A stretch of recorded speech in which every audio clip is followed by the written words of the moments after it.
નમસ્કાર વિદ્યાર્થી મિત્રો, હું ચિંતન વ્યાસ આપ સર્વે મિત્રોનું હાર્દિક સ્વાગત કરું છું.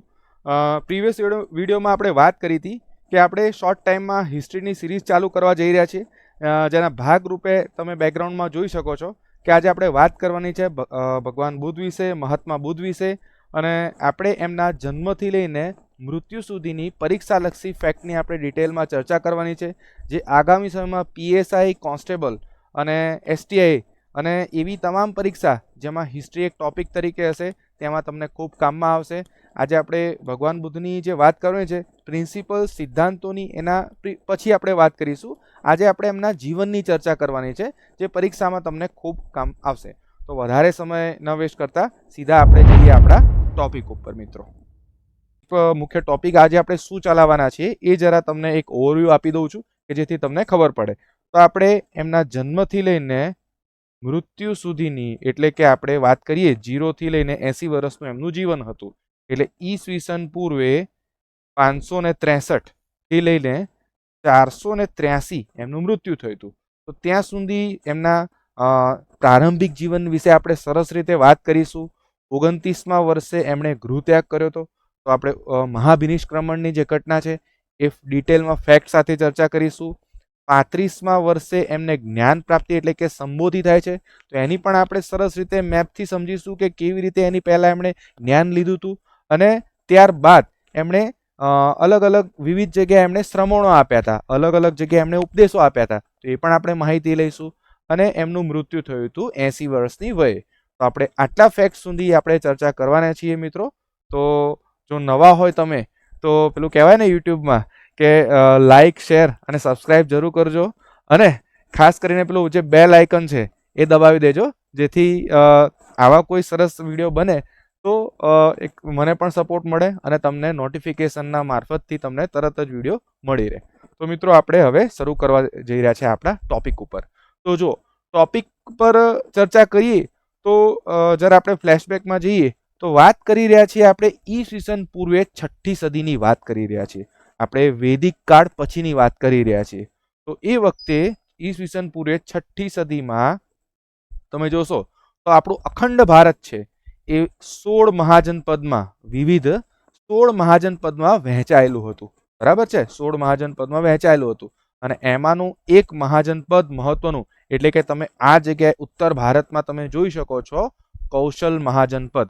આ બધું હમણાં કેમ તમને ડિટેલમાં ચલાવું છું એ હમણાં હું તમને કહું છું.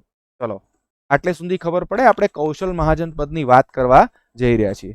તો કૌશલ મહાજનપદ હતું, એની અંતર્ગત બે ગણરાજ્ય હતા. એની અંતર્ગત બે ગણરાજ્ય હતા.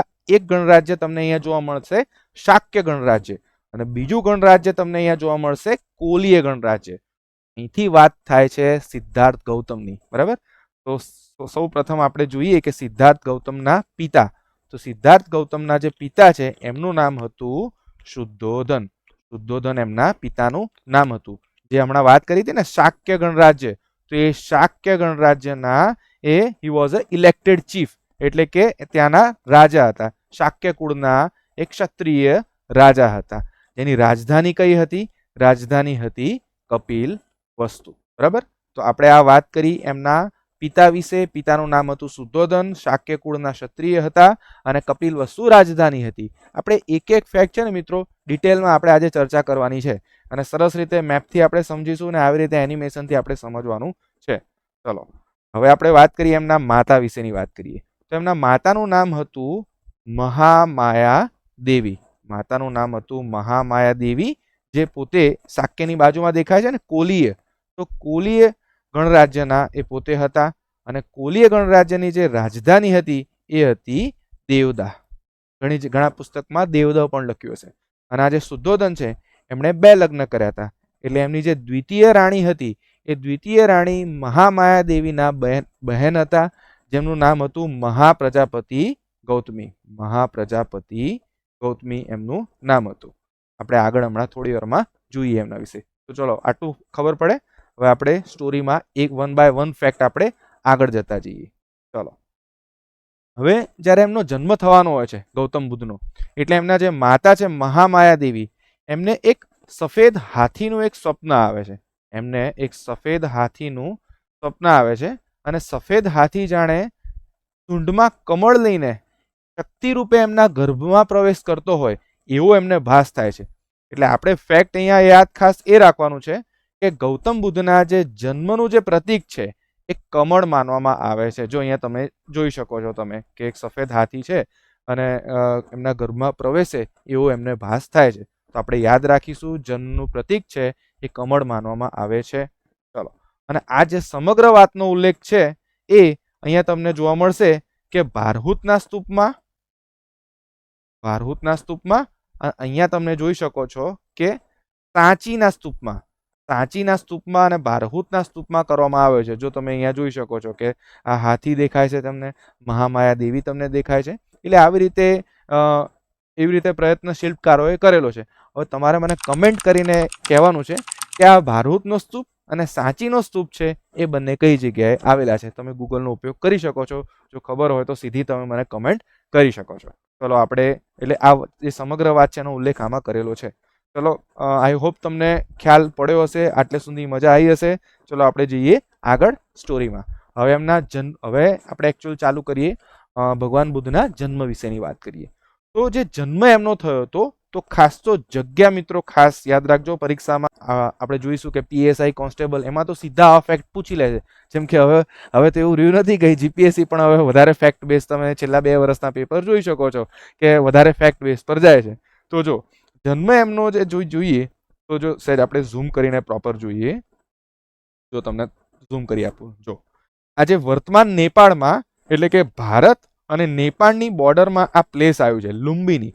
તો લુંબિનીમાં એમનો જન્મ થયો હતો. બરાબર, લુંબિનીમાં એમનો જન્મ થયો હતો. ચલો આપણે વધારે થોડુંક પ્રોપર બતાવો તમને. હા, જો આ ઝૂમ કર્યું છે તો અહીંયા તમે જોઈ શકો છો કે લુંબિનીમાં એમનો જન્મ થયો હતો. તો એમના જે માતા છે મહામાયા દેવી, એવું કહેવાય છે કે એમના માતા મહામાયા દેવી એ કપિલ વસ્તુથી એમના પિયર જ્યારે એમનો જન્મ થવાનો હતો ત્યારે એના પિયર દેવદા જતા હતા. એટલે દેવદા એટલે શું? તો પેલું કોલીય ગણરાજ્ય તમને વાત કરી હતી એની રાજધાની છે.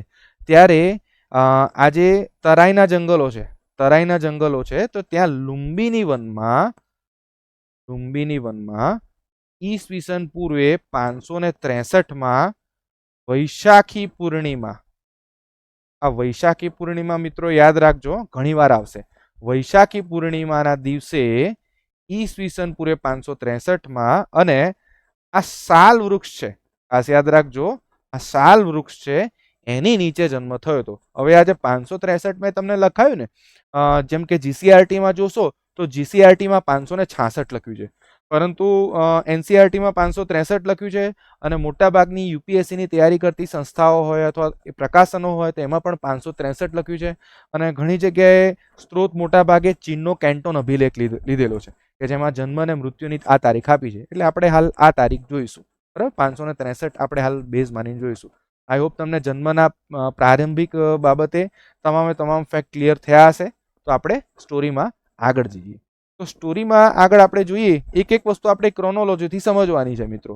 તો એમનો જે જન્મ થયો છે એમના 7મા દિવસે એમના જે માતા છે, માતાનું નામ શું? મહામાયા દેવી. તો મહામાયા દેવીનું મૃત્યુ થાય છે. એટલે પાલન છે એ કોણે કર્યું હોય છે? તો હમણાં વાત કરી હતી ને કે શુદ્ધોધનના દ્વિતીય પત્ની એટલે કે ગૌતમ બુદ્ધના માસીએ કરી હતી. માસીનું નામ શું? માસીનું નામ છે મહાપ્રજાપતિ ગૌતમી. જો આ પણ પરીક્ષામાં કદાચ ફેક્ટ પૂછાય કે એમના પાલક માતા કોણ હતા, તો મહાપ્રજાપતિ એમના પાલક માતા હતા. હવે બીજું ફેક્ટ કહું કે આ શુદ્ધોધન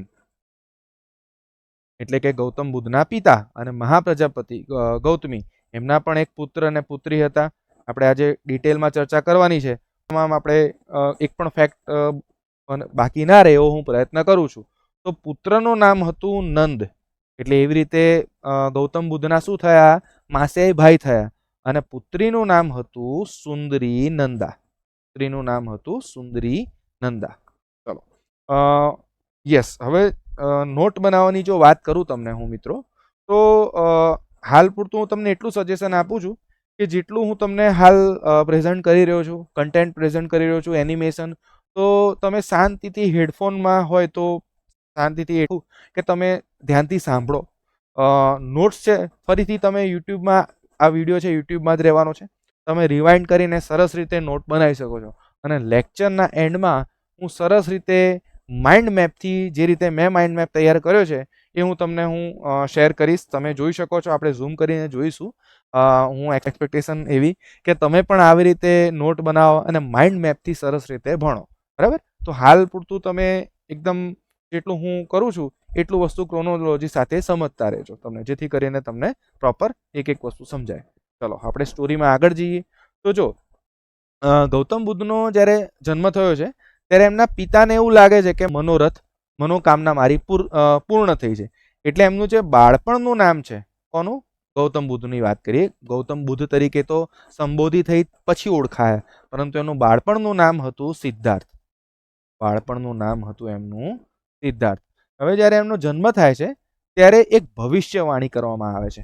ભવિષ્યવાણી કોના દ્વારા કરવામાં આવે છે? તો ભવિષ્યવાણી કરવામાં આવે છે કૌંડિન્ય અને કાલદેવ. કૌંડિન્ય અને કાલદેવ નામના બે બ્રાહ્મણો દ્વારા કરવામાં આવે છે. એવી ભવિષ્યવાણી કરવામાં આવે છે કે આ બાળક છે એ ચક્રવર્તી રાજા થશે, અથવા તો એક સમ્યક બુદ્ધ એટલે કે એક સંન્યાસી થશે. એક સંન્યાસ જો ઘરે રહેશે તો ચક્રવર્તી રાજા થશે, અને જો બહાર જશે તો સમ્યક બુદ્ધ થશે.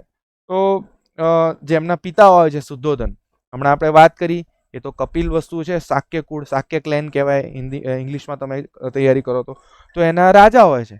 તો પોતે એવું જ ઈચ્છતા હોય છે કે જો હું આટલો રાજા છું તો મારો પુત્ર જેમાં ભવિષ્યવાણી કરી કે ચક્રવર્તી રાજા થવો જોઈએ, તો મંત્રીમંડળ બોલાવે છે અને કહે છે કે શું કરવું જોઈએ. તો મંત્રીમંડળ દ્વારા એવું નક્કી કરવામાં આવે છે કે આપણે એક કામ કરીએ કે ઘરે જ એવી સુખ સગવડો આપીએ કે જેથી કરીને આ જે સિદ્ધાર્થ છે, સિદ્ધાર્થને બહાર જવાની ઈચ્છા જ ન થાય, એવો આપણે પ્રયત્ન પૂરેપૂરો કરીએ.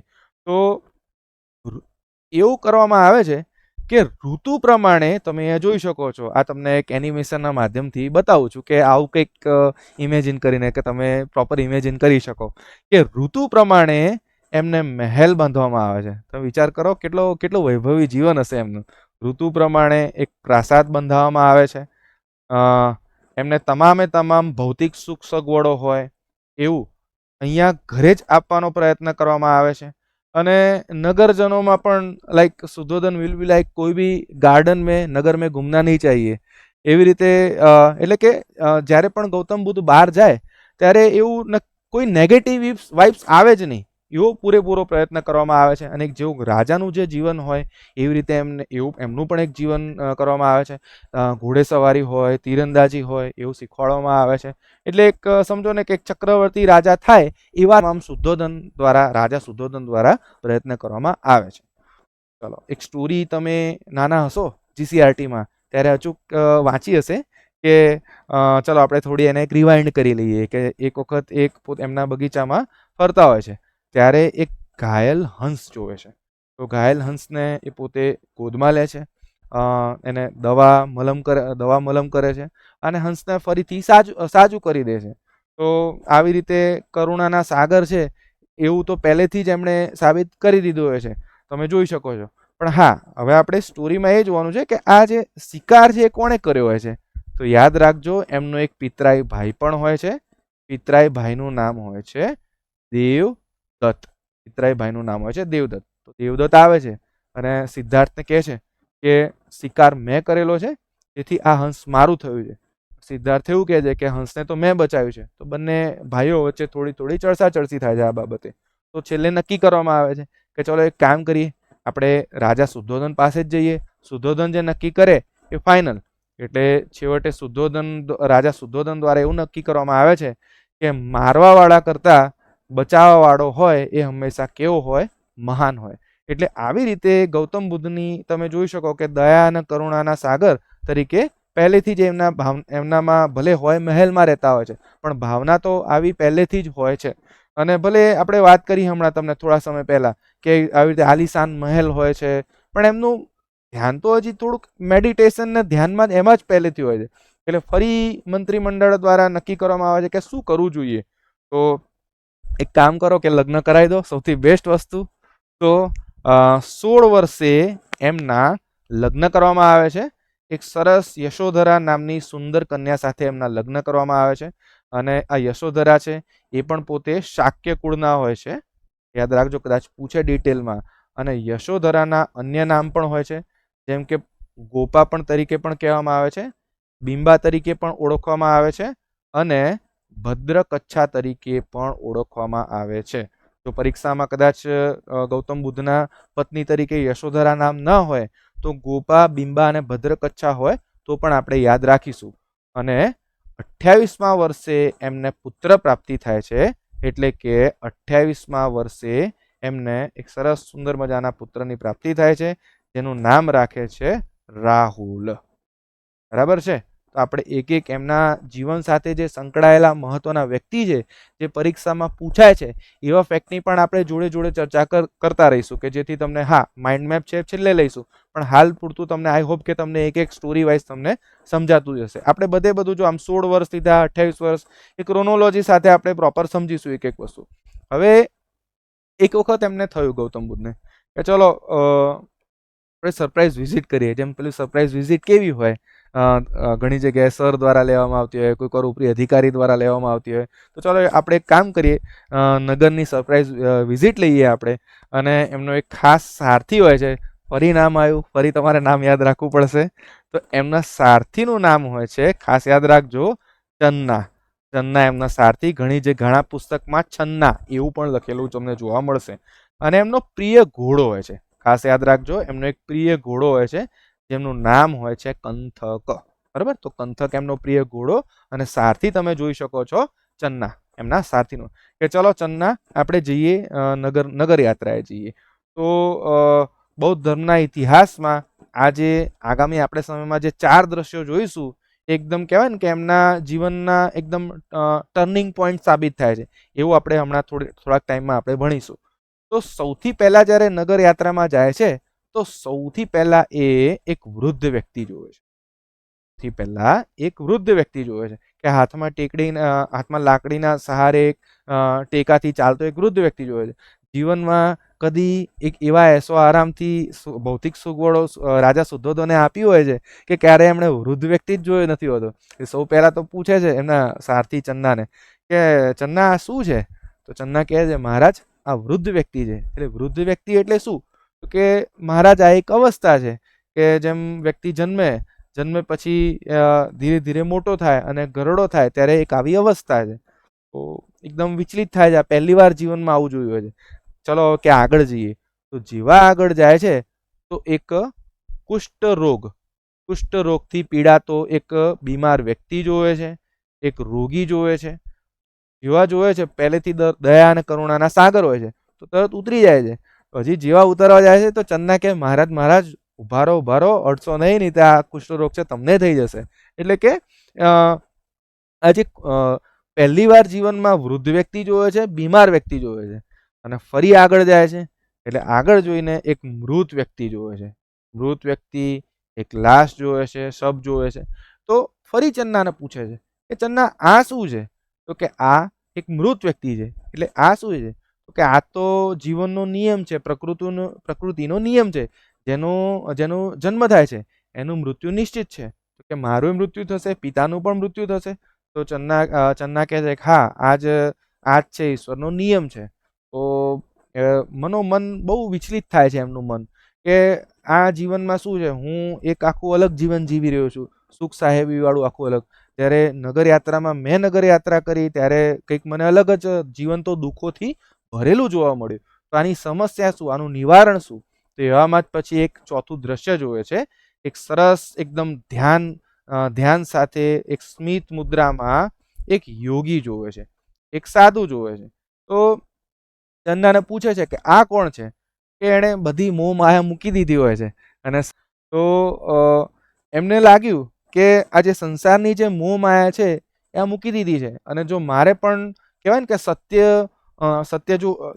એટલે કે જીવન જાણવું હશે, તો મારે પણ ક્યાંક આ જે મારું જે રહસ્ય છે, જે મારા પ્રશ્નોનું નિરાકરણ, એ અહીંયા જ મને ક્યાંક મળી રહેશે. એટલે સમજો ને કે આખી રાત ગડમથલ ચાલી રહી, કે હવે શું કરવું જોઈએ. અને છેવટે નિર્ણય લે છે કે હવે ટાઈમ આવી ગયો છે કે જે સત્યને શોધવાનો, કે જીવન છે, જીવનનો અર્થ શું એ શોધવાનો હવે સમય આવી ગયો છે. અને ગૃહ ત્યાગનો એ ફાઇનલી એ નિર્ણય લે છે. સિદ્ધાર્થ ગૌતમ છે એ ગૃહ ત્યાગનો નિર્ણય લે છે. 29મા વર્ષે ગૃહ ત્યાગ કરે છે, જેને બૌદ્ધ ધર્મમાં કહેવામાં આવે છે મહાભિનિષ્ક્રમણ કહેવામાં આવે છે. મહાભિનિષ્ક્રમણ. તો તમે જોઈ શકો છો કે જ્યારે જે ગૃહ ત્યાગ કરે છે ત્યારે એમના ઓકે, ઝૂમ કરું એટલે તમને પ્રોપર દેખાય. એમના જે પત્ની છે એટલે કે યશોધરા અને એમનો પુત્ર છે રાહુલ, તો બંનેને સૂતા મૂકીને જાય છે. કારણ કે જો જાગતી અવસ્થામાં જોવે તો ફરી પેલું સંસારનું મોહ બંધન આવી જાય, એટલે કે મનોમન નક્કી જ કરે છે કે ના, મારે આવી રીતે હવે ફરી સંસારના મોહ બંધનમાં આવું નથી. ફરી પેલા રાત્રે ઉઠાડ્યો છે, ના ચલો કે હવે આટલી બધી તે મારા માટે સેવા કરી, તો હજી એક ઓર સેવા કર ચલ. તો કે મહારાજ ઉભા તો રહો, કે ના, મને કે ચલો ઘોડો નીકાળો, જઈએ આપણે ફરી બહાર જઈએ. આપણે ફરી બહાર જાય છે અને ફરી એવી રીતે હવે ફાઇનલી નક્કી કરે છે કે ના, હવે ગૃહ ત્યાગ કરી લેવો છે અને સત્યની શોધ માટે જતું રહેવું છે. તો જો યસ, એક એનિમેશનથી પ્રયત્ન કર્યો છે કે જેથી કરીને વિડીયો ઇન્ટરેસ્ટિંગ લાગે ને આઈ હોપ કે તમને આટલે સુધી બધું સમજાતું હશે અને સરસ રીતે એક સ્ટોરી વાઇઝ આપણે જતા જઈએ છીએ આગળ. તો જો એક પોતાનું જે કપિલ વસ્તુ છે, એ કપિલ વસ્તુની જે બાઉન્ડ્રી છે ત્યાં એક નદી છે. તો નદીનું નામ ખાસ યાદ રાખજો, અનોમા નદી. તો અનોમા નદી ફાઇનલી ક્રોસ કરી દે છે અને ત્યાં પોતાના જે રાજવી જે વસ્ત્રો હોય, અલંકારિત વસ્ત્રો હોય, એનો ત્યાગ કરે છે. અને આવી રીતે એક સંન્યાસી જે વસ્ત્ર છે એ ધારણ કરે છે અને ફાઇનલી જે નક્કી તમે જોઈ શકો છો કે પોતાના જે લાંબા વાળ છે, કેસ છે, એ પણ તમે રિમૂવ કરતા તમે એ જોઈ શકો છો. અને ચન્નાને કહે છે, ચન્ના બસ જો થા યહી તક થા, થેન્ક યુ વેરી મચ, બહુ તે મદદ કરી મારી, જો થા યહી તક થા. અને જે ગૃહ ત્યાગનું જે પ્રતીક છે, ખાસ મિત્રો યાદ રાખજો, ગૃહ ત્યાગનું પ્રતીક છે એ ઘોડો માનવામાં આવે છે. એટલે અહીંયા ફેક્ટ જો બે આપણે પ્રતીક યાદ રાખવાના છે. હજી આપણે ઘણા પ્રતીક આગળ આવશે, પણ આપણે એક જન્મનું પ્રતીક જોયું, કયું હતું? તો કમળ હતું, એ આપણે જોયું. અને જે ગૃહ ત્યાગનું પ્રતીક છે એ ઘોડો માનવામાં આવે છે. ચલો, એટલે સુધી ખબર પડી કે એમને 29મા વર્ષે ગૃહ ત્યાગ કરે છે અને જે બૌદ્ધ ધર્મમાં એને કહેવામાં આવે છે મહાભિનિષ્ક્રમણ કહેવામાં આવે છે. ચલો, આપણે સરસ રીતે એનિમેશન બેઝ પર જઈએ. હવે જો આ મેપ છે ને, એ બહુ જ ઇમ્પોર્ટન્ટ છે મિત્રો. કારણ કે જો આપણે હમણાં વાત કરી હતી, પેલા લુંબીની વાત કરી હતી. લુંબીની ક્યાં આવ્યું? તો તમને ભારત અને નેપાળની બોર્ડરમાં તમને જોવા મળશે. અને અહીંથી તમને જો આટલો આ મેપ છે ને, એ કરંટમાં આ બધી જે ઇમ્પોર્ટન્ટ તમે સાઇટ્સ જોઈ શકો છો, એ બુદ્ધિસ્ટ સર્કિટ છે. જેમ કે તમે અહીંયા જોઈ શકો છો, વૈશાલી તમે જોઈ શકો છો, કુશીનગર જોઈ શકો છો, જ્યાં એમનું મૃત્યુ થયું હતું. આ બોધ ગયા તમે જોઈ શકો છો, સારનાથ જોઈ શકો છો, શ્રાવસ્તી. આ બધી ઇમ્પોર્ટન્ટ બુદ્ધિસ્ટ સર્કિટ છે. અને એમના જે જીવનની જે મહત્વની ઘટના છે, એ પણ આટલા આજુબાજુ જે સ્થળ છે એની આજુબાજુ જ વ્યતીત થયેલી તમને જોવા મળશે. એટલે કે આ જે સ્થળ છે નેપાળ, અહીંયા તમને આટલા સ્થળ તમે જોશો તો બિહારના સ્થળ જોશો. અને શ્રાવસ્તી અને તમને સારનાથના સ્થળ જોશો, એ તમને ઉત્તર પ્રદેશના સ્થળ જોશો. એટલે કે એમનું જે સમગ્ર જીવન છે એ બિહાર અને ઉત્તર પ્રદેશના આજુબાજુના જે ભાગમાં તમને વ્યતીત થયેલો જોવા મળશે. તો ચલો આપણે સ્ટોરીમાં આગળ જોઈએ. તો જો કપિલ વસ્તુ ફાઇનલી લુંબીની છે, કપિલ વસ્તુ ત્યાંથી એ નીકળી પડે છે સત્યની શોધમાં. તો સત્યની શોધ માટે નીકળે કોઈ પણ વ્યક્તિ, અથવા તો માની લો કે જ્ઞાન પ્રાપ્તિ માટે નીકળે. જેમ કે તમે વિદ્યાર્થી જીવન તરીકે તમે અત્યારે હાલ વિદ્યાર્થી છો, એસ્પિરન્ટ છો, તો સૌથી પહેલા શું જોઈએ? ગુરુ જોઈએ. તો એવી રીતે એમના જીવનમાં પણ એમણે સૌપ્રથમ નક્કી કર્યું કે હા, ગુરુ તો જોઈશે જ, કે જેથી કરીને મને જ્ઞાનની પ્રાપ્તિ માટે નજીક લઈ જાય. તો નક્કી કરે છે. તો એવી રીતે સૌ પ્રથમ એ પહોંચે છે, વૈશાલી પહોંચે છે. બરાબર? તો જો વૈશાલી જ્યારે પહોંચે છે ત્યારે એમને સૌ પ્રથમ ગુરુ એમને મળે છે. તો જો મિત્રો ગુરુનું નામ યાદ રાખજો. સૌ પ્રથમ જે ગૌતમ બુદ્ધના પ્રથમ ગુરુ, એ પ્રથમ ગુરુ હોય છે આલાર કલામ. ક્યાંના હોય છે? વૈશાલીના હોય છે. તો ગુરુ પાસે જાય છે અને ગુરુનું કહે છે કે ગુરુ મારે જસ્ટ ફોર એક્ઝામ્પલ, ગુરુ મારે યુપીએસસી ક્લિયર કરવી છે, તો તમારામાં જેટલું નોલેજ હોય એટલું મને આપી દો.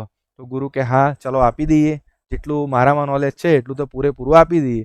એટલે કે જે આર કલામ છે એ ગૌતમ બુદ્ધને ધ્યાનની 7 રીતો શીખવે છે. ધ્યાનની 7 જે રીત છે એ શીખવે છે. અને સાંખ્ય દર્શન, ખાસ મિત્રો યાદ રાખજો કે સાંખ્ય દર્શન છે એમનું પણ નોલેજ આપે છે, અને પોતાનાથી બનતું જે જ્ઞાન છે એ તમામે તમામ આપવાનો પ્રયત્ન કરે છે. અને STI ની પરીક્ષામાં આ પ્રશ્ન પૂછાઈ ગયેલો છે મિત્રો કે ગૌતમ બુદ્ધના પ્રથમ ગુરુ કોણ હોય છે? તો ગૌતમ બુદ્ધના પ્રથમ ગુરુ હોય છે આર કલામ. ચલો સેકન્ડ આપણે ટોપિક પર જઈએ આપણે.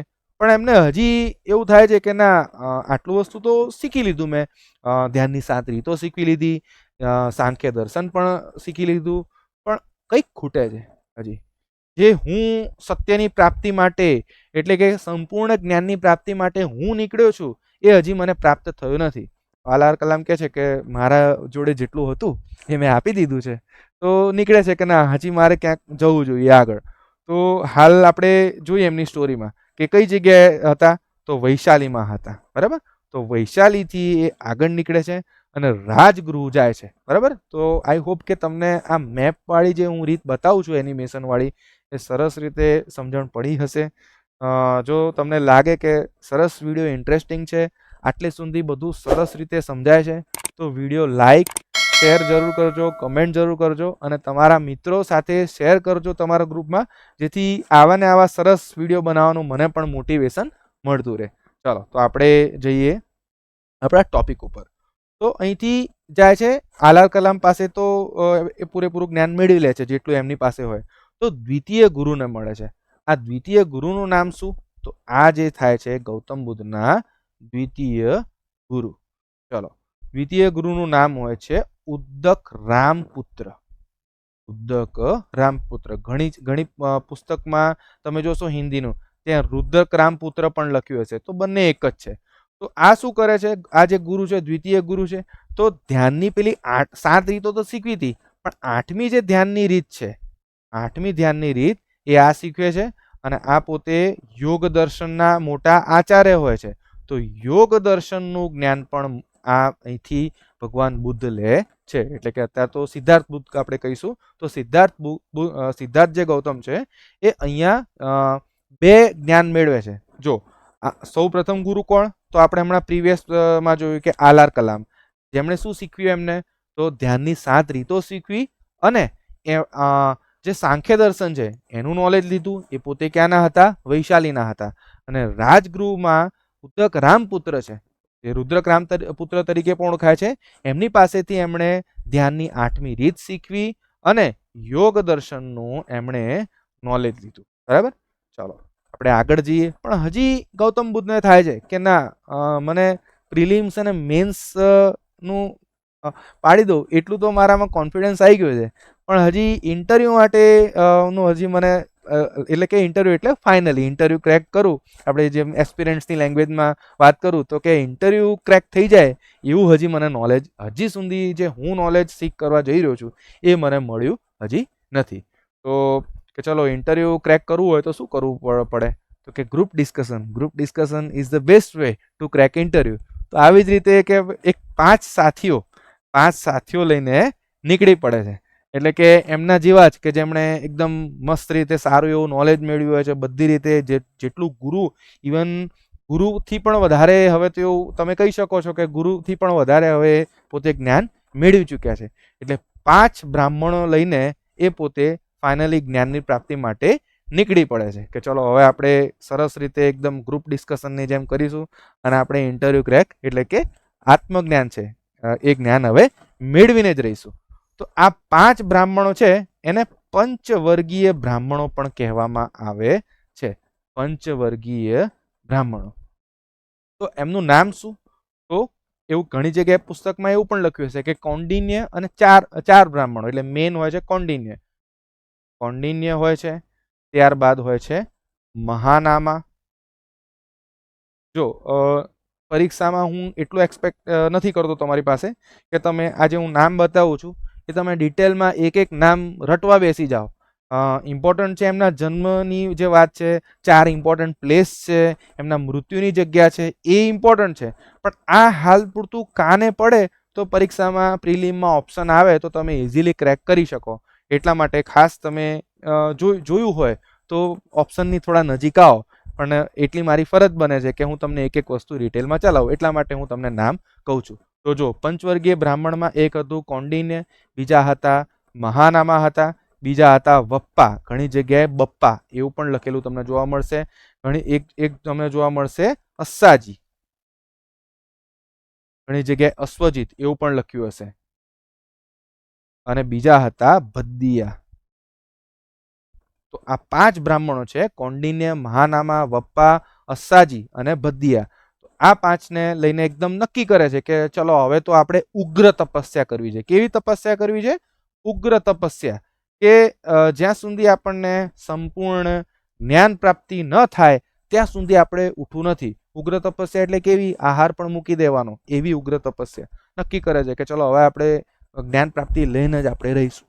તો જ્યારે તપસ્યા દરમિયાન તપસ્યા કરે છે તો તમે જોઈ શકો છો કે એમનું જે શરીર છે એ આવું કંઈક એકદમ આખું બેસી ગયેલું હોય છે, આખી ત્વચા આવી થઈ ગઈ હોય છે. તમે જોશો કે એકદમ એમના હાડકા પણ બહાર, એટલે કે આવી એક સ્થિતિ થઈ હોય છે કે આવી તમે જોઈ શકો છો કે એકદમ આવું શરીર થઈ ગયું હોય છે.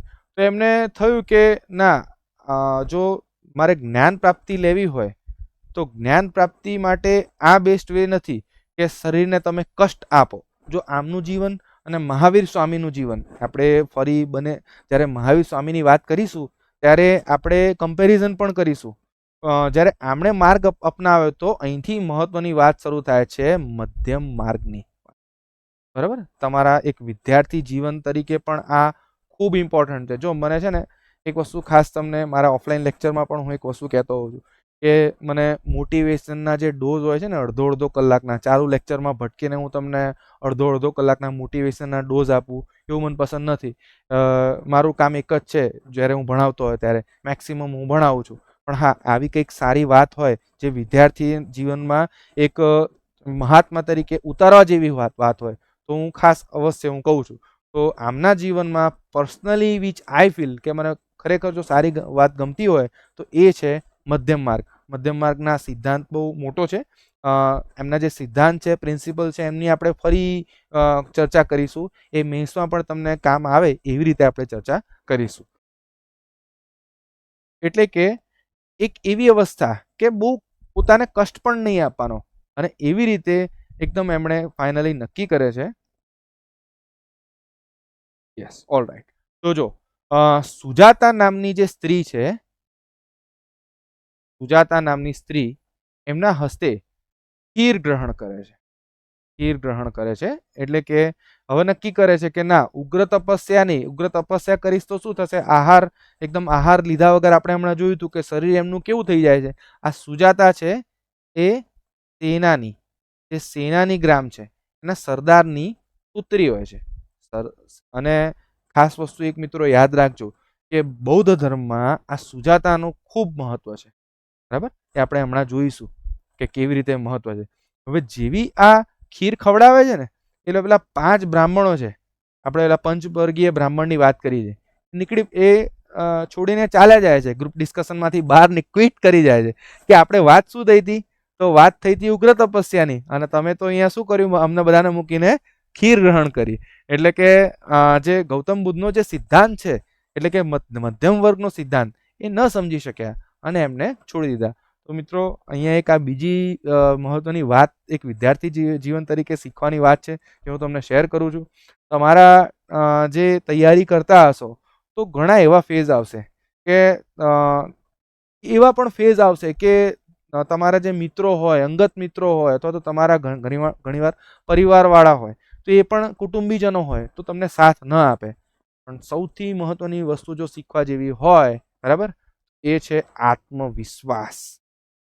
આત્મવિશ્વાસ કે અહીંયા આપણે એમણે નક્કી કર્યું કે ના, મારે જ્ઞાન પ્રાપ્તિ તો લેવાની જ છે. એ ગુરુ પાસેથી ન હોય તો હું એકલો લઈશ. જો મિત્રોનો સાથ ભલે છોડી દીધો હોય તો હું એકલો લઈશ, પણ જ્ઞાન પ્રાપ્તિ તો લઈને જ રહીશ. તો આ વિદ્યાર્થી મિત્રો ખૂબ સરસ શીખવા જેવી વાત છે. તો આપણે શેર કરી. હા, પેલી વાત કરી હતી ને કે સુજાતાનું ખૂબ મહત્વ છે, તો એ આપણે હમણાં જોઈશું. તો આ જે સુજાતા સ્તૂપ છે એ પણ વર્તમાનમાં બોધગયા પાસે બકરોર, ખાસ યાદ રાખજો, બોધગયા પાસે બકરોર વિલેજ છે. તો જે સુજાતા કોઠી પણ આવેલી છે, અને સુજાતા ભગવાન બુદ્ધને ખીર ખવડાવતા હોય એવી રીતે પણ ત્યાં મંદિરમાં એક આવી રીતે એક પ્રતીક મૂકવામાં આવેલું છે, જે તમે જોઈ શકો છો. જો અહીંયા બિહાર ટુરિઝમમાંથી મેં આ ફેક્ટ લીધેલો છે. મિત્રો, યસ, એકદમ અવનવા ફેક્ટ સાથે વિડીયો તમારા માટે સરસ રીતે પ્રેઝન્ટ કરીને તૈયાર કર્યો છે. તો એક લાઈક તો બનતા હે મિત્રો, અને ખાસ તમારા મિત્રો સાથે શેર કરજો. ચાલો, આ મેપ તમારો પીછો નહીં છોડે, જ્યાં સુધી લેક્ચર નહીં પતે ને ત્યાં સુધી આ મેપ પીછો નહીં છોડે. તો ફરી આપણે પાછા મેપમાં આવી જઈએ. તો મેપમાં આપણે જોયું તો અત્યાર સુધી જે ભગવાન બુદ્ધ હતા ક્યાં હતા, તો રાજગૃહ ને એની આજુબાજુ, એટલે કે બોધ ગયાની નજીક ક્યાંક હતા. પણ ફાઇનલી હવે પેલા 5 બ્રાહ્મણો છે એ નીકળી જાય છે, એટલે હવે નક્કી કરે છે કે ના, હવે આપણે એક અલગ જગ્યાએ જઈએ. તો ત્યાંથી નીકળી જાય છે બોધ ગયા. જો આ બોધ ગયા છે ને, એ તો હાલ નામ પડ્યું, પણ જે તે સમયે નામ શું હતું? જે તે સમયે ઉરુવેલા નામ હતું. બરાબર, આપણે યાદ રાખીશું. એટલે કે રાજગૃહથી નીકળીને પછી ક્યાં જાય છે? ઉરુવેલા જાય છે. ચલો, તો નક્કી કરી નાખે છે કે ના, હવે તો મસ્ત ખીર ખાઈ લીધી છે, એટલે કે મનની જે તૃપ્તિ છે એ થઈ ગઈ છે. એટલે ખાસ યાદ રાખજો, હવે જો જે અત્યારે હાલ હું કહું ને એટલું ડિટેલમાં ખાસ યાદ રાખજો. પરીક્ષા લક્ષી ખૂબ ઇમ્પોર્ટન્ટ, જેટલા હું સ્ટાર માર્ક કરું ને, જેટલા ફેક્ટ કહું ને સ્ટાર માર્ક કરું એટલા ઓછા છે. એક એક વસ્તુ ખાસ યાદ રાખજો કે ઉરુવેલા પહેલા તો કઈ જગ્યાએ જાય છે? તો ઉરુવેલા નામની જગ્યાએ જાય છે. બરાબર, ત્યાં એક નદી પાસે બેસી જાય છે. તો નદીનું નામ શું હોય છે? તો નદીનું નામ હોય છે નિરંજના નદી. નિરંજના નદી પાસે બેસી જાય છે, વર્તમાનમાં ફાલ્ગુ તરીકે ઓળખાય છે. તો ફાલ્ગુની જે તે ટાઈમમાં ટ્રિબ્યુટરી એક હોય છે. તો નિરંજના નદી પાસે બેસી જાય છે. આ એક ઝાડ તમને વિડીયોમાં દેખાય છે, તો ઝાડ નીચે બેસે. કયું ઝાડ હોય છે? આપણે એ પણ જોઈએ. પીપળાનું વૃક્ષ હોય છે. પીપળાનું વૃક્ષ હોય છે. પીપળાના વૃક્ષ નીચે બેસી જાય છે. ફાઇનલી એક કહેવાય ને કે ધ્યાનની સ્થિતિમાં બેસે છે, અને એ પણ નક્કી કરી દે છે હવે કે જ્યાં સુધી જ્ઞાનની, અને હા, પોતે નક્કી કરી દે છે કે જ્યાં સુધી જ્ઞાનની પ્રાપ્તિ નહીં થાય ત્યાં સુધી હવે ઉઠીશ નહીં. એટલે હવે સમજી લો કે પેલી એક્ઝામ ક્રેક કરી દેવાની ફાઇનલ સ્થિતિ હવે આવી ગઈ છે હવે એમની. એટલે કે બેસી જાય છે અને એકદમ ધ્યાન પ્રાપ્તિ એ કરવા જ જઈ રહ્યા હોય છે, ત્યારે એક ઘટના થાય છે. તો આ એમના જીવન સાથે એમની જે જ્ઞાન પ્રાપ્તિ થઈ છે એના જસ્ટ થોડા સમય પહેલાની જ ઘટના છે, અને પરીક્ષામાં ઇમ્પોર્ટન્ટ ઘટના છે, એ આપણે જોઈએ. તો એક ઘટના એવી થાય છે કે માર વિજય અને બુદ્ધ. તો તમને અહીંયા એક આ રાક્ષસ જેવું દેખાતું હશે કે સાહેબ આ કંઈક રાક્ષસ લડ્યો તો? ના, માર એટલે બીજું કોઈ જ નહીં, માર એટલે મન. બરાબર, એટલે જ્યારે જ્ઞાન પ્રાપ્તિના એકદમ ચરમસીમાએ હોય છે ત્યારે એક માર એટલે કે એક એમનું જ મન અચાનક જ એમના સાથે એમના સમક્ષ ઉપસ્થિત થાય છે, અને જાણે કહેતા હોય કે સિદ્ધાર્થ, આ તમે શું કરી રહ્યા છો? જરા યાદ કરો તમારું જૂનું જીવન, કેવી તમે એક રાજાનું જીવન વ્યતીત કરતા હતા. એક મહેલ તમારા યાદ કરો, તમારી સુંદર પત્ની યાદ કરો. આ બધું તમે કેવું સરસ રીતે તમે વ્યતીત કરતા હતા, અને આ તમે અહીંયા શું કરી રહ્યા છો? આ તો માર છે એ પણ ભગવાન બુદ્ધની જે અવસ્થા છે એને એકદમ કહેવાય ને કે ડિસ્ટર્બ કરવામાં ફેલ જાય છે. તો મોકલે છે એમની 3 પુત્રીને મોકલે છે. ઈચ્છા, કામના અને વાસના, એમની 3 પુત્રીઓ છે. અને હા, આ બધું હું નથી કહેતો, આ બધું બૌદ્ધ ગ્રંથોમાં આ તમામે તમામ વાત છે એ દર્શાવેલી છે. ઈચ્છા, કામના અને વાસના, એટલે આ 3 પુત્રી. અને હા, કોઈ ખરેખર કોઈ જાણે અપ્સરાઓ હોય ભગવાન બુદ્ધની આસપાસ આવી હોય એવું નહોતું. આ બધી વાત કેવી હતી? એમના મનની અંદર જ આ બધું થઈ રહ્યું હતું.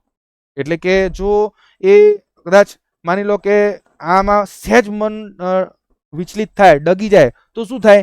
એમની જે સમાધિ છે એ સમાધિ શું થાત?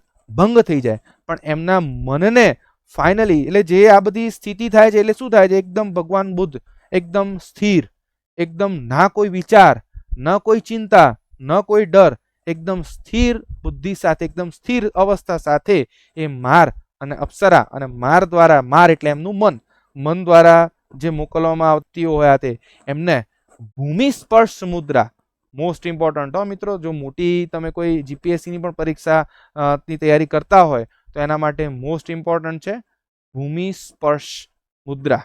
એટલે આ ભૂમિ સ્પર્શ મુદ્રા એટલે શું, એટલે કે પોતે ધરતીને સાક્ષી માની, તમે જોઈ શકો છો કે ધરતીને સાક્ષી માનીને મનને એટલે કે મારને હરાવે છે અને ફાઇનલી એમને જ્ઞાનની પ્રાપ્તિ થાય છે. બરાબર, એટલે કે જો તમે જોઈ શકો છો કે અહીંયા સરસ રીતે જો મેં વિડીયોમાં પ્રેઝન્ટ કર્યું છે કે જ્ઞાનની પ્રાપ્તિ થાય છે, કે પાછળ તમે જોઈ શકો છો કે એક દિવ્ય પ્રકાશ તમે જોઈ શકો છો. તો ફરી આપણે પેલું રિવાઇઝ કરીએ તો જો સુજાતા દ્વારા એમને ખીર અર્પણ કરી, એ ખીર ગ્રહણ કરી એટલે નક્કી કરે કે જ્યાં સુધી મને જ્ઞાનની પ્રાપ્તિ નહીં થાય ત્યાં સુધી ઉઠીશ નહીં. એટલે બરાબર 7 દિવસ અને 7 રાત બાદ 8મા દિવસે વૈશાખી પૂર્ણિમાની રાત્રે ઉરુવેલા, જગ્યાનું નામ શું, ઉરુવેલા, અને આ જે નદી દેખાય છે એ નદી એ કઈ નદી હતી, તો નિરંજના નદી હતી. નિરંજના નદી હતી. અને આ જે વૃક્ષ દેખાય છે એ વૃક્ષ હતું પીપળનું વૃક્ષ, એટલે પીપળાના વૃક્ષ નીચે એમને જ્ઞાનની પ્રાપ્તિ થાય છે. એટલે જો એમનો જે જન્મ થયો હતો ત્યારે શું હતું, વૈશાખી પૂર્ણિમા, અને એમને જે જ્ઞાન પ્રાપ્તિ થાય છે એ જ્ઞાન પ્રાપ્તિ પણ ક્યારે થાય છે, વૈશાખી પૂર્ણિમા. અને આ જે વૃક્ષ છે પીપળનું વૃક્ષ એ ફાઇનલી કયા નામે ઓળખાયું, તો બોધિ નામે ઓળખાયું. બરાબર, એટલે કે બોધિ વૃક્ષ, એટલે જે એમને જે સંબોધી અને એ શું કહેવા પ્રાપ્તિ થઈ એમને, એટલે કે એમને જ્ઞાનની પ્રાપ્તિ હવેથી થઈ, એવી અવસ્થા આવી. એટલે ત્યારથી હવે સિદ્ધાર્થ મટી શું કહેવાયા, હવેથી એ બુદ્ધ કહેવાયા. બુદ્ધ એટલે કે પ્રજ્ઞાવાન, એનલાઇટન પણ કહી શકો તમે, પ્રજ્ઞાવાન પણ કહી શકો. એટલે હવેથી એ સિદ્ધાર્થ નહીં પણ હવે બુદ્ધ તરીકે ઓળખાયા. એટલે કે જો ગૃહત્યાગ ક્યારે કર્યો તો એમણે 29મા વર્ષે ગૃહત્યાગ કર્યો હતો. બરાબર, અને એમને જ્ઞાનની પ્રાપ્તિ કેટલામાં વર્ષે થઈ, તો જ્ઞાનની પ્રાપ્તિ એમને 35મા વર્ષે થઈ. તો મિત્રો એક વિદ્યાર્થી જીવન તરીકે ફરી તમને એક વસ્તુ મહત્વની કહેવા માંગુ છું કે ગૌતમ બુદ્ધ જેવા જે ભગવાન આપણે કહીએ છીએ એમને પણ એક કહેવાય ને કે આત્મજ્ઞાનની પ્રાપ્તિ માટે કેટલો ભોગ આપવો પડ્યો, 6 વર્ષનો ભોગ આપવો પડે. અને આપણે ઘણીવાર જોવો છો, હાલ ઘણીવાર જોવું તો એક નાની એવી જો એકાદ પરીક્ષામાં જો નિષ્ફળતા મળે તો વિદ્યાર્થીઓ હતાશ થઈ જાય છે. તો આ સૌથી સારું એવું એક મોટિવેશન તમે અહીંથી લઈ શકો છો કે ગૌતમ બુદ્ધ જેવા મહાત્મા ભગવાન કહેવાય છે એમને પણ જ્ઞાનની પ્રાપ્તિ માટે કેટલો સમય થયો, તો 6 વર્ષનો સમય થયો. એટલે 35મા વર્ષે એમને જ્ઞાનની પ્રાપ્તિ થઈ. સંબોધિ કહેવાય ને, સંબોધિ એમને 35મા વર્ષે થઈ. ચલો, આટલે સુધી ક્લિયર છે મિત્રો? આટલા ફેક્ટ છે, એક જેટલા ફેક્ટ કીધા ઇમ્પોર્ટન્ટ છે પરીક્ષા માટે. જેટલા સ્ટાર માર્ક કરું એટલા ઓછા છે. ચલો આપણે આપણા વિડીયોમાં આગળ જોઈએ. આઈ હોપ કે તમને આટલે સુધી બધું સમજાતું હશે સરસ રીતે તમને. ચલો આપણે આગળ જઈએ આપણા. તો જો હવે પૂરેપૂરું જ્ઞાન મેળવી લીધું છે, સંબોધિ મેળવી લીધી છે. હવે સમય આવ્યો એને હવે યુટિલાઇઝ કરવાનો, એટલે કે ઉપદેશ આપવાનો. તો સૌ પ્રથમ ઉપદેશ ક્યાં આપ્યો તો? તો સૌ પ્રથમ ઉપદેશ આપ્યો તો એમણે, તો જો આ બોધ ગયા છે, એ બોધ ગયા એટલે જે તે સમયનું શું, ઉરુવેલા. બોધ ગયા તો પછીથી ઓળખાયું કે જ્યારે એમણે જ્ઞાનની પ્રાપ્તિ થઈ એટલે પછીથી. ત્યાંથી એ ક્યાં જાય છે, તો ત્યાંથી જાય છે સારનાથ. બરાબર, એટલે કે બોધ ગયા તમે જોશો તો વર્તમાન બિહારમાં આવ્યું, અને સારનાથ છે વર્તમાન કઈ જગ્યાએ આવ્યું, તો સારનાથ વર્તમાનમાં આવ્યું ઉત્તર પ્રદેશમાં, યુપીમાં આવ્યું છે. તો ત્યાં જાય છે. તો સારનાથમાં ત્યાં જશે, તો ત્યાં સારનાથમાં ખાસ યાદ રાખજો, પેલા 5 બ્રાહ્મણો યાદ કરો, પેલા જે 5 છોડી ગયા હતા, કૌંડિન્ય અને પેલા પંચવર્ગીય બ્રાહ્મણો, તો એ પંચવર્ગીય બ્રાહ્મણોને જ સૌ પ્રથમ પોતાનો ઉપદેશ આપે છે. યાદ રાખજો. હવે ફેક્ટ એક ઇમ્પોર્ટન્ટ કહું છું. આ જે સારનાથ છે, મોસ્ટ ઇમ્પોર્ટન્ટ, ઘણીવાર પરીક્ષામાં પૂછાઈ ગયેલો ફેક્ટ છે સારનાથ. પણ આ હજી ફેક્ટ નથી પૂછાયો હજી. એને ઋષિપતન પણ કહેવામાં આવે છે. આ તો થઈ એક મોટા જગ્યાની નામ, પણ પર્ટિક્યુલર જગ્યા કઈ, તો તમે જોઈ શકો છો કે જો એ પોતે જ્ઞાન આપે છે, પાછળ ઘણા બધા હરણ તમને જોવા મળશે. એટલે એક જગ્યાનું નામ હતું જેને કહેવામાં આવે છે હિરણ્ય અરણ્ય. હિરણ્ય, અરણ્ય અને જેને મૃગદવ પણ કહેવામાં આવે છે. તો અહીંયા સૌ પ્રથમ એમણે ઉપદેશ આપ્યો સારનાથમાં, જેને ઋષિપતન પણ કહેવામાં આવે છે, હિરણ્ય, અરણ્ય, મૃગદવ પણ કહેવામાં આવે છે. પેલા 5 બ્રાહ્મણો છે એમને ઉપદેશ આપ્યો છે. બનારસની બાજુમાં આ જગ્યા આવેલી છે. અને આ જે એમણે ઉપદેશ આપ્યો એને કહેવામાં આવે છે બૌદ્ધ ધર્મમાં ધર્મચક્ર પ્રવર્તન કહેવામાં આવે છે. ઇંગ્લિશમાં કહેવામાં આવે છે ટર્નિંગ વ્હીલ ઓફ લો. જો આ ફરતું દેખાય છે ને, ટર્નિંગ વ્હીલ ઓફ લો, અહીંયા તમે જોઈ શકો છો કે સૌ પ્રથમ એ અહીંયા પોતે ઉપદેશ આપે છે, શ્રમણ આપે છે, જેને શ્રમણ પણ કહેવામાં આવે, શ્રમણ પણ કહેવાય છે. ઉપદેશ તમે કહી શકો. ચલો યાદ રહે.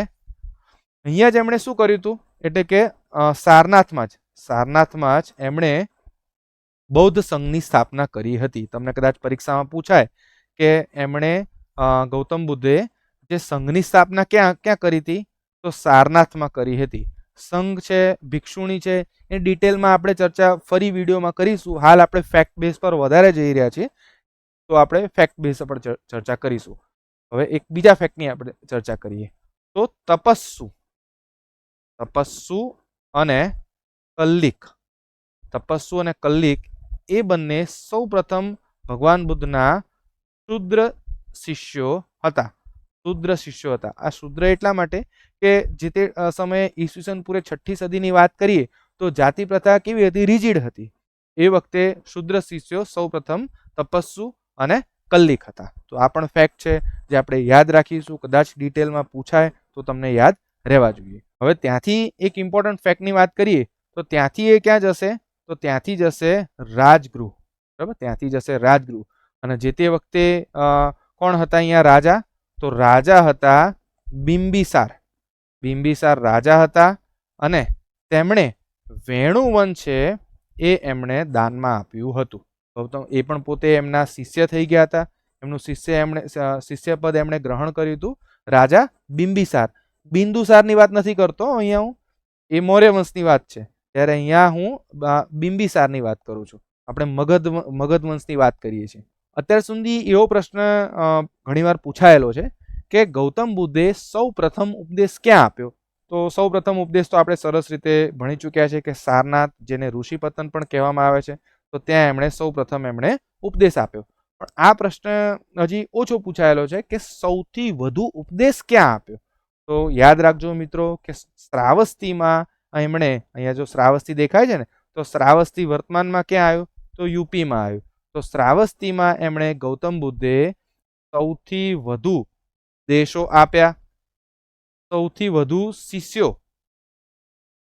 એ પણ કઈ જગ્યાએ બન્યા, તો શિષ્યો પણ અહીંયા જ બન્યા. સૌથી વધુ એમણે સમય વ્યતીત કર્યો હોય તો સમય વ્યતીત પણ ક્યાં કર્યો, અહીંયા જ કરેલો છે. બરાબર, એટલે સૌથી વધુ એમણે શ્રમણો, ઉપદેશો, સૌથી વધુ શિષ્યો એ પણ અહીંયા જ એમણે આપ્યા. અને અહીંનો જે રાજા છે પ્રસેનજીત, ખાસ યાદ રાખજો, પ્રસેનજીત એ અહીંનો રાજા હોય છે શ્રાવસ્તીનો. પ્રસેનજીત, જેમણે જેતવન, ખાસ યાદ રાખજો મિત્રો, જેતવન એમણે દાનમાં આપેલું હોય છે. તો જો આવા નાના નાના ફેક્ટ છે એ ખાસ તમે નોટ કરી રાખજો. પરીક્ષામાં કદાચ પૂછાય તો તમને ઇમ્પોર્ટન્ટ રહેશે યાદ કરવામાં. અને એક એક વસ્તુ કદાચ ડિટેલમાં જાય તો તમારો એક એક માર્ક કિંમતી બને છે. જો બિંબિસારે કયું વન આપ્યું હતું, વેણુવન, અને પ્રસેનજીતે એમને જેતવન એમને દાનમાં આપેલું હતું. એ પણ અહીંયા પ્રસેનજીત છે, એ પણ અહીંયા રાજા હોય છે, એમણે પણ અહીંયા શિષ્ય ગ્રહણ કરેલું હોય છે. ચાલો હવે પેલી વાત યાદ કરો. તમે નાના હતા ત્યારે ક્યાંક સ્ટોરી સાંભળેલી હશે, અંગુલીમાલની વાર્તા. બરાબર, પેલી આંગળી કાપીને પેલી હાર માળો બનાવતો હતો ને, એ જ. તો અંગુલીમાલ જેવો ડાકુ પણ કહેવાય ને કે ગૌતમ બુદ્ધનું વ્યક્તિત્વ જેટલું મહાન હતું, એટલે કે કહેવાય ને કે તેજ જ એટલું બળવાન હતું કે ડાકુ જેવો એક કહેવાય ને કે જે તે ટાઈમનો ડાકુ હતો, તો એ પણ એક કહેવાય ને કે એનું પણ હૃદય પરિવર્તન થઈ જાય છે. એવું એક મહાન વ્યક્તિત્વ હોય છે. અને જે બૌદ્ધ ધર્મ જો ફેલાવો હોય તો એમાંનું જે મહત્વનું જે પરિબળ છે એ છે બુદ્ધનું વ્યક્તિત્વ. તમે મીન્સ જ્યારે લખો ત્યારે આ વસ્તુ, આ ટોપિક છે, ખાસ તમે મેન્શન કરી શકો છો કે ગૌતમ બુદ્ધનું જે વ્યક્તિત્વ છે, એમનું તેજ છે, એ જેટલું બળવાન હતું તમે આ ઇન્સિડન્સ પણ તમે મેન્શન કરી શકો છો. ઉદાહરણ તરીકે અંગુલીમાલનું હૃદય પરિવર્તન. તો આવી રીતે મેન્સમાં પ્રિલિમના ટોપિકથી તો આપણે સમજવાનું છે, પણ જ્યાં તમને લાગે તો મેન્સના ટોપિકથી પણ સમજતા રહેશો, આવી રીતે ઉદાહરણ સહિત લખશો મેન્સમાં, તો તમારા માર્ક્સ વધવાના ચાન્સીસ છે વધારે. ચલો, આઈ હોપ તમને આટલું ખ્યાલ આવ્યો હશે. ચલો આપણે જઈએ નેક્સ્ટ ટોપિક ઉપર. આપણે તો નેક્સ્ટ ટોપિકની આપણે વાત કરીએ તો સરસ રીતે એમણે સંઘની સ્થાપના કરી દીધી હોય છે. એટલે અત્યાર સુધી જે એમણે સંઘની સ્થાપના કરી હોય છે, તો એમણે જે પુરુષો હોય એમના સંઘની સ્થાપના કરી હોય છે. પણ વૈશાલીમાં જે એમની કહેવાય ને કે વૈશાલીમાં જે તે ટાઈમમાં ઉપદેશ આપતા હોય છે વૈશાલીમાં, ત્યારે નક્કી થાય છે કે હવે એક મહિલાઓ માટે પણ પૃથક એટલે કે અલગ એક ભિક્ષુણી સંઘની સ્થાપના થવી જોઈએ.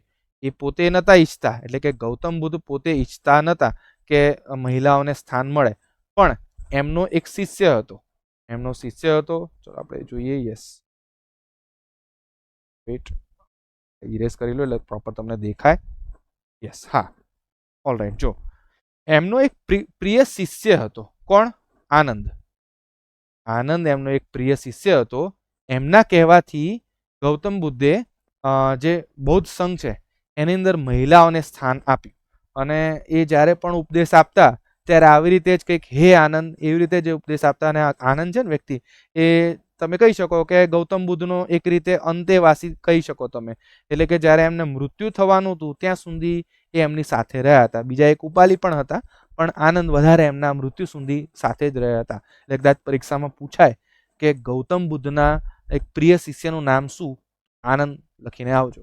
તો જો ત્યારે એમણે એક સેન્ટેન્સ, એક વાક્ય કીધું હતું કે અત્યાર સુધી આ જે બૌદ્ધ ધર્મ છે એ ક્ષતિરહિત હતો, કે મહિલાઓને સ્થાન નહોતું આપ્યું, પણ મહિલાઓને સ્થાન હવે અપાઈ ચૂક્યું છે.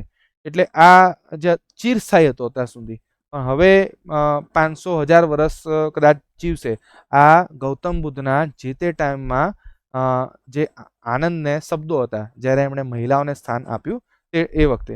કારણ કે ગૌતમ બુદ્ધને એવું ખબર હતી કે જો મહિલાઓને સ્થાન આપીશ તો બીજી બધી ઘણી બદીઓ અથવા તો એવી રીતે કંઈક આવી જશે. અને જ્યારે આપણે મેન્સના ટોપિકથી આપણે ચર્ચા કરીશું, મહાયાન ને હીનયાન, આપણે એ પણ ચર્ચા કરવાની જ છે, પછીના કોઈક વિડીયોમાં ચર્ચા કરીશું.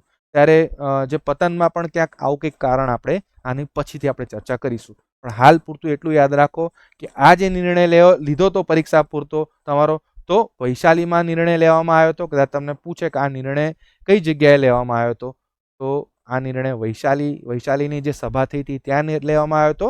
અને આનંદના કહેવાથી આ સ્થાન એક પૃથક મહિલાઓ માટે એક ભિક્ષુણી સંઘની સ્થાપના કરવામાં આવી હતી. આઈ હોપ તમને એક એક વસ્તુ ક્લિયર થઈ હશે અત્યાર સુધીની. ચલો હવે આપણે જોઈએ મૃત્યુની જગ્યા. તો ચલો મૃત્યુની પહેલા તો કહી દઉં કે મૃત્યુ ક્યાં થયું હતું. તો એમનું મૃત્યુ થયું હતું મલ્લોની રાજધાની છે ત્યાં કુશીનારા. ઘણી જગ્યાએ કુશીનારા પણ લખ્યું હશે અને ઘણી જગ્યાએ કુશીનગર એવું પણ લખ્યું હશે. તો બંને એક જ છે, નગર અને કુશીનારા. ચલો, તો જ્યારે મૃત્યુ થયું હોય છે એની પહેલા એક ઘટના થાય છે કે એક એમનો શિષ્ય હોય છે ચંદ. તો ચંદ દ્વારા શુકર મદવ, બૌદ્ધ ધર્મમાં આવું નામ લખ્યું છે, શુકર મદવ. તો શુકર મદવ એટલે કે તમે કહી સુવરનું માંસ, એ આરોગવાથી ગૌતમ બુદ્ધને અતિસાર થાય છે.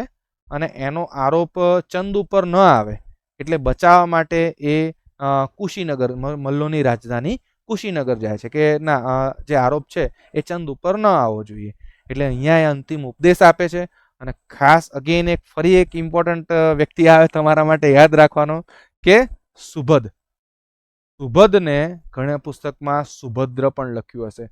સુભદ્રને એ અંતિમ ઉપદેશ આપે છે. અને અંતિમ ઉપદેશ તમને પૂછે કે અંતિમ ઉપદેશ કોને આપે છે, તો ગૌતમ બુદ્ધ સુભદ્રને અંતિમ ઉપદેશ આપે છે. તમે જોઈ શકો છો કે હા. અને ત્યાર પછી ઈસવીસન પૂર્વે 483માં એમનું મૃત્યુ થાય છે. મૃત્યુ ક્યાં થાય છે? આ ઘણી જગ્યાએ પરીક્ષામાં પૂછાયેલો પ્રશ્ન છે અને હજી પૂછાવાની શક્યતા ખરી. કુશીનારા અથવા તો કુશીનગર, જે મલ્લોની રાજધાની હોય છે, મલ્લોની રાજધાની છે ત્યાં એમનું મૃત્યુ થાય છે. અને મૃત્યુનું જે છે એને શું કહેવામાં આવે છે? તો બૌદ્ધ ધર્મમાં કહેવામાં આવે છે મહાપરિનિર્વાણ. જો ગૃહત્યાગની ઘટના હતી એને શું કહેવામાં આવતું? મહાભિનિષ્ક્રમણ કહેવામાં આવતું. અને જેમને જ્ઞાનની પ્રાપ્તિ થઈ એને નિર્વાણ કહેવામાં આવતું. અને જે મૃત્યુની ઘટના છે એ મહાપરિનિર્વાણ. અને આનું પણ એક પ્રતીક છે. આનું પ્રતીક એટલે કે આમનું પ્રતીક શાને માનવામાં આવે છે? સ્તૂપ માનવામાં આવે છે.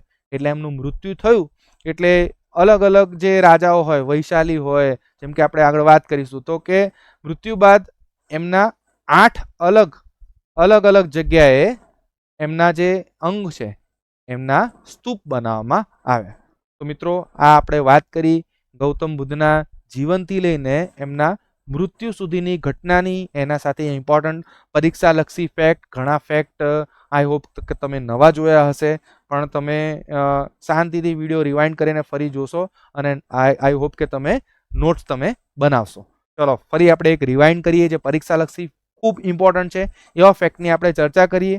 તો જો જન્મની ઘટના જોઈએ આપણે, તો યાદ કરો પેલી સ્ટોરી આપણે પેલી વાત કરી હતી, સફેદ હાથીની પેલી વાર્તા કીધી હતી.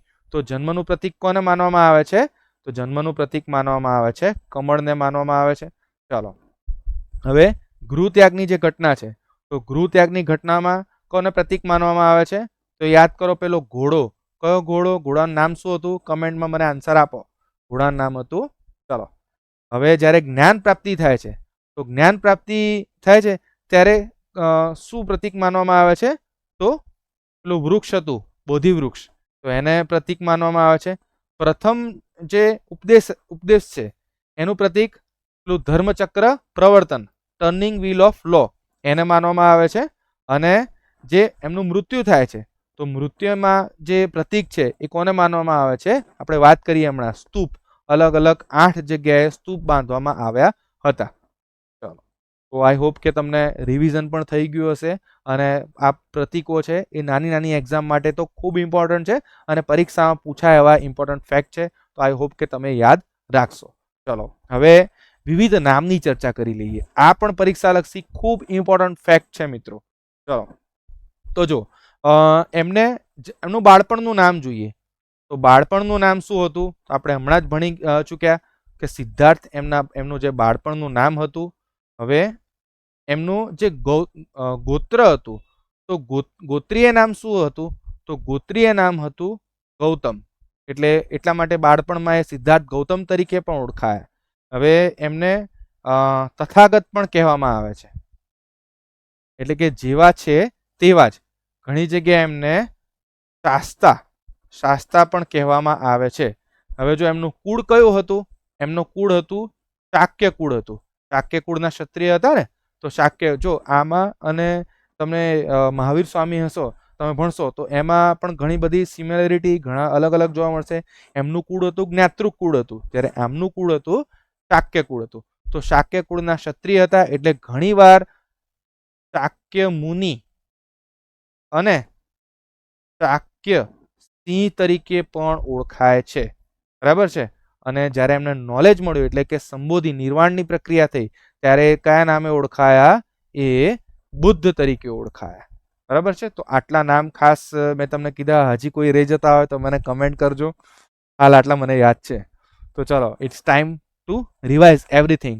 રિવિઝનનો ટાઈમ આવ્યો. રિવિઝન પણ આપણે અહીંયા જ કરી દઈએ. અત્યાર સુધી આપણે જે ભણ્યા એનું શોર્ટ આપણે એક ફટાફટ ક્વિક રિવિઝન કરી લઈએ. રિવિઝન જરૂરી છે. જેટલું ઇમ્પોર્ટન્ટ ભણવું જરૂરી છે, હું તો એવું માનું છું કે એનાથી વધુ જરૂરી છે રિવિઝન. કારણ કે રિવિઝનથી જ તમને પ્રોપર યાદ રહેશે. તો ચલો આપણે રિવિઝન કરી લઈએ. તો જો એમને આપણે જન્મની વાત કરી હતી. તો જન્મ થયો તો ઈસવીસન પૂર્વે 563માં. કઈ જગ્યાએ? લુંબિની વનમાં એમનો જન્મ થયો હતો, જે વર્તમાનમાં નેપાળમાં આવ્યું છે. અને વૈશાખી પૂર્ણિમા એમનું જે મૃત્યુ થયું હતું એ પણ વૈશાખી પૂર્ણિમાના જ દિવસે થયું હતું. અને એટલા માટે જ જે બૌદ્ધ ધર્મમાં વૈશાખી પૂર્ણિમાનું ખૂબ મહત્વ છે, જે બુદ્ધ પૂર્ણિમા તરીકે પણ ઓળખાય છે. ચલો હવે એમના પિતાની વાત કરીએ. પિતાનું નામ શું? પિતાનું નામ હતું, આપણે સરસ રીતે જોયું, શુદ્ધોધન, જે શાક્ય કુળના હતા. અને કપિલવસ્તુ છે, કપિલવસ્તુ એની રાજધાની હતી, ત્યાંના રાજા હતા. ચલો હવે આપણે વાત કરીએ માતાની વાત કરીએ તો માતાનું નામ શું? તો માતાનું નામ હતું મહામાયા દેવી, જે પોતે કોલીય ગણરાજ્યના હતા. હવે એમના પાલક માતાની વાત કરીએ તો પાલક માતા કોણ હતા? તો મહા પ્રજાપતિ ગૌતમી, જે એમના પાલક માતા હોય છે, કારણ કે 7મા દિવસે એમના જે માતા છે એમનું મૃત્યુ થાય છે. એમના ભાઈની વાત કરીએ, ભાઈમાં 2 આવશે. એક આવશે કોણ? તો માસિયાઈ ભાઈ આવશે. માસિયાઈ ભાઈનું નામ નંદ, અને એક ભાઈ આવશે કયા? એમના પિતરાઈ ભાઈ, પેલો મારી નાખવાનો પ્રયત્ન કર્યો હોય છે, પેલા હંસવાળી વાર્તા આપણે કીધી હતી એ ભાઈ. એ ભાઈનું નામ શું? એ ભાઈનું નામ દેવદત્ત. અને એમના એક બહેન પણ હોય છે, નંદના સગા બહેન, એમનું નામ હોય છે સુંદરી નંદા. નંદા. ચલો, આઈ હોપ કે આટલું ક્લિયર થયું હશે. હવે જે ભવિષ્યવાણી હતી એ કોના દ્વારા કરવામાં આવી હતી? તો કૌંડિન્ય દ્વારા ભવિષ્યવાણી કરવામાં આવી હતી. આગળ જોઈએ, પત્નીનું નામ શું હોય? તો પત્નીનું નામ હોય છે યશોધરા, શાક્ય કુળના હોય છે. પુત્ર, તો પુત્રનું નામ શું? તો પુત્રનું નામ હતું રાહુલ. ચલો, આઈ હોપ આટલે સુધી બધું તમને ક્લિયર થયું હશે રિવિઝનમાં, અને વિડીયોમાં મજા આવી હશે. ચલો આગળ આપણે જઈએ તો એમના સારથીનું નામ શું હતું? સારથીનું નામ હતું ચન્ના. ઘણી જગ્યાએ ચન્ના, ઘણી જગ્યાએ છન્ના એવું પણ લખેલું તમને જોવા મળશે. પ્રિય ઘોડાનું નામ શું? તો ઘોડાનું નામ હતું કંથક. ચલો આગળ જોઈએ આપણે સ્ટોરીમાં. 29મા વર્ષે શું થાય છે? તો 29મા વર્ષે થાય છે ગૃહત્યાગની ઘટના, જે બૌદ્ધ ધર્મમાં કયા નામે ઓળખાય છે? મહાભિનિષ્ક્રમણ તરીકે ઓળખાય છે. આપણે પેલી વાત કરી હતી કઈ જગ્યાએ?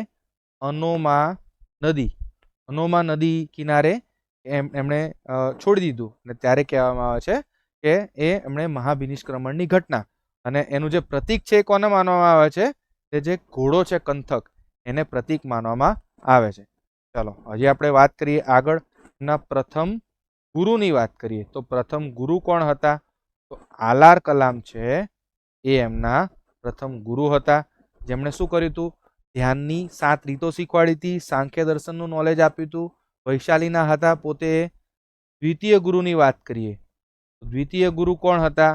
તો દ્વિતીય ગુરુ હતા રુદ્રક રામપુત્ર. હવે મોસ્ટ ઇમ્પોર્ટન્ટ ટોપિકની આપણે વાત કરીએ, એમને જ્ઞાનની પ્રાપ્તિ. તો જ્ઞાનની પ્રાપ્તિ પહેલા સ્થળ જોઈ લઈએ. તો સ્થળ કયું હતું? ઉરુવેલા નામનું સ્થળ હતું. નદી આપણે જોઈએ તો નદી કઈ હતી? તો નિરંજના નદી હતી. અને એ વખતે જ્ઞાન પ્રાપ્તિ હતી, એ વખતે વૈશાખી પૂર્ણિમા હતી. અને ખાસ આપણે બીજો ફેક્ટ એ યાદ રાખીશું કે 7 દિવસ અને 7 રાત ત્યારબાદ 8મા દિવસે એમને જ્ઞાનની પ્રાપ્તિ થઈ હતી. ત્યાર પછી એ કયા નામે ઓળખાયા?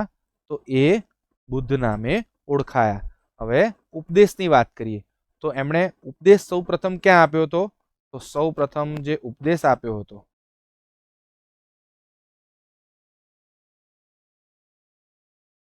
એ સારનાથમાં એમણે ઉપદેશ આપ્યો હતો. ચલો, સૌથી વધુ ઉપદેશ ક્યાં આપ્યા હતા? તો સૌથી વધુ ઉપદેશ આપ્યા હતા એમણે શ્રાવસ્તીમાં સૌથી વધુ ઉપદેશ આપ્યા હતા. મૃત્યુ એમનું ક્યારે થયું હતું? ઈસવીસન પૂર્વે 483માં એમનું મૃત્યુ થયું હતું. ક્યાં થયું હતું? કુશીનગર, ઘણી જગ્યાએ કુશીનારા. અને મૃત્યુ પહેલા એમણે સંદેશો આપ્યો હતો. કોને સંદેશો આપ્યો હતો? હવે જગ્યા નથી, પણ ટ્રાય કરીએ છીએ આપણે. સુભદને એમણે સૌથી પહેલા એમણે સૌથી છેલ્લો એમણે સંદેશો આપ્યો હતો. અને સૌથી પહેલા સંદેશો તો પેલા 5 બ્રાહ્મણોને આપ્યો હતો. અને એવું કહેવાય કે અંતેવાસી અને પ્રિય શિષ્ય કોણ હતો? આનંદ. તો આઈ હોપ કે જ્યારે હું તમને બધાને એક એડવાઇસ આપવા, અત્યારે હાલ તો આમાં પેન્ટેપમાં એટલા બધા સારા અક્ષર નથી આવતા, પણ જ્યારે પણ હું એટલું તમને ખાસ એક એડવાઇસ આપવા માંગુ છું કે તમે પણ આવી રીતે માઇન્ડ મેપથી જેવી રીતે આ મેં પ્રયત્ન કર્યો છે, અને હજી આનાથી બેસ્ટ સરસ મારા હેન્ડ રાઇટિંગ વાળું જે તમે હું કહેવા માંગુ છું, તમે નીચે આ ડિસ્ક્રિપ્શનમાં તમે આ જોઈ શકો છો કે ટેલિગ્રામમાં તમે @ચિંતન વ્યાસ લખ્યું છે. તો તો ત્યાં તમે ટેલિગ્રામમાં જશો તો સરસ રીતે તમને મારું જે માઇન્ડ મેપ બનાવેલો છે એ અત્યાર સુધી મેં તમને ચલાવ્યું એ સરસ રીતે મેં માઇન્ડ મેપમાં પ્રેઝન્ટ કર્યું છે. એ માઇન્ડ મેપમાં તમે ત્યાં લઈ શકો છો અને તમે એવું બનાવવાનો પ્રયત્ન કરજો કે જેથી કરીને તમે જ્યારે રિવિઝન કરશો ને ત્યારે ખૂબ સરળતા રહેશે રિવિઝનમાં.